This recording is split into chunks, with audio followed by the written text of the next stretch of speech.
Nitong ikalima ng Pebrero, naglabas na ng desisyon ng Court of Appeals hinggil sa petisyon ng Clark Development Corporation o CDC na ipawalang bisa ang desisyon ng Accredited Voluntary Arbitrator o AVA nitong nakaraang taon.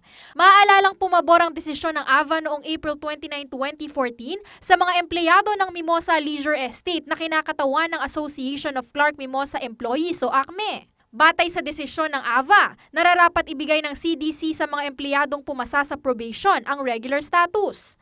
Kasunod nito ang pagkakaloob sa kanila ng kaukulang karapatan, benepisyo at pribilehiyo bilang mga regular na manggagawa, kabilang narito ang retirement pay at mga bonus. Ngunit ang inilabas na desisyon ng CA pumabor sa CDC.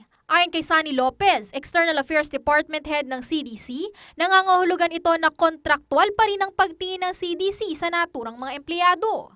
Well, of course, we still deal with them.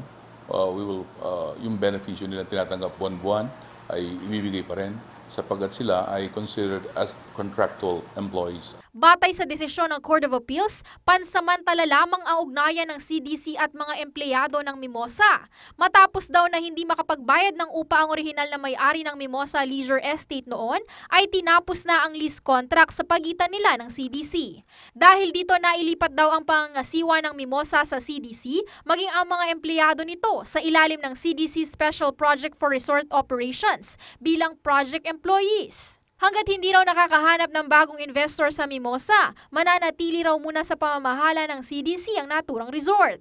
So, nagkapirmahan ng agreement na hanggat hindi makuha yan ng bagong investor, their status will stay the same as contractual employees. And I think they have an understanding of that situation.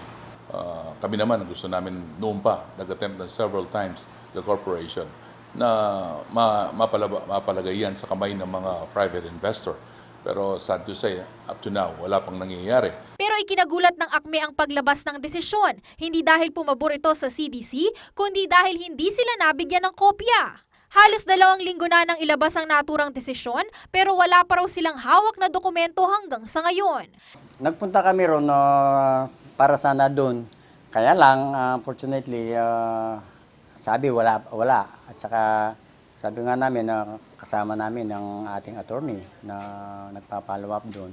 Pero siya man, tinatanong namin kung meron ng dumating na Court of Appeals order doon. Pero kahit sa kanya wala pa. Kahit sa ABA. Handa naman daw ang mga manggagawa anuman ang nilalaman ng desisyon, ngunit kinakailangan muna raw nilang mabasa ito bago makaapela. Ako po si Sara Maniago, Alerto Alisto sa Pagbabalita.